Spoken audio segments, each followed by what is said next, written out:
এই যে ঘুম থেকে উঠলেন, ব্যাস ব্রাশটা নিয়ে দৌড়ে চলে গেলেন বাথরুমে, কি জন্য?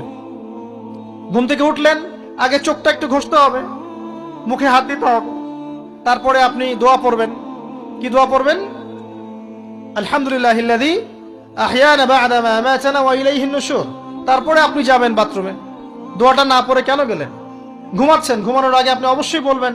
ঘুমানোর আগে একদম একটা গান শুনে, একটা গার্লফ্রেন্ডের সাথে 10টা মিনিট কথা বলে, হ্যাঁ জান রাখি, ব্যাস, তারপরে ঘুমিয়ে গেলেন।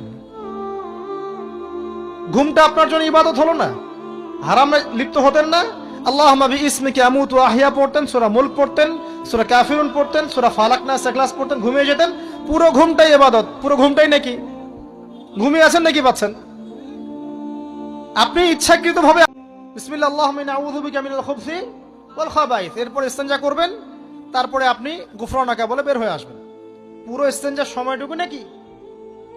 নামাজ পড়তে দাঁড়িয়েছেন, এখানে রিয়া কোনো লৌকিকতা থাকবে না, লোকজন আমাকে দেখছে আমি ভালো করে নামাজ পড়ি, এমন থাকবে না। নামাজে দাঁড়িয়েছেন আল্লাহর জন্য খালেস। এখন আল্লাহ আপনার মাঝখানে আর কেউ নাই, আল্লাহ আপনার মাঝখানে আর কেউ নাই। এমনকি যা ইচ্ছা তাই নামাজ পড়বেন? একদল বের হয়েছে, এখন দেখি 2 ওয়াক্ত নামাজ পড়ে। তাদের বক্তব্য হচ্ছে যে 5 ওয়াক্ত নামাজ নাকি কোরআনে নাই, আর ওরা খালি কোরআন মানে, হাদিস নাকি মানে না। কত যে ফেরকা এখন বের হয়েছে আল্লাহ ভালো জানে। 5 ওয়াক্ত নামাজ কোরআনে নাই বলে, সুবহানাল্লাহ। তো 2 ওয়াক্ত নামাজ পড়ে।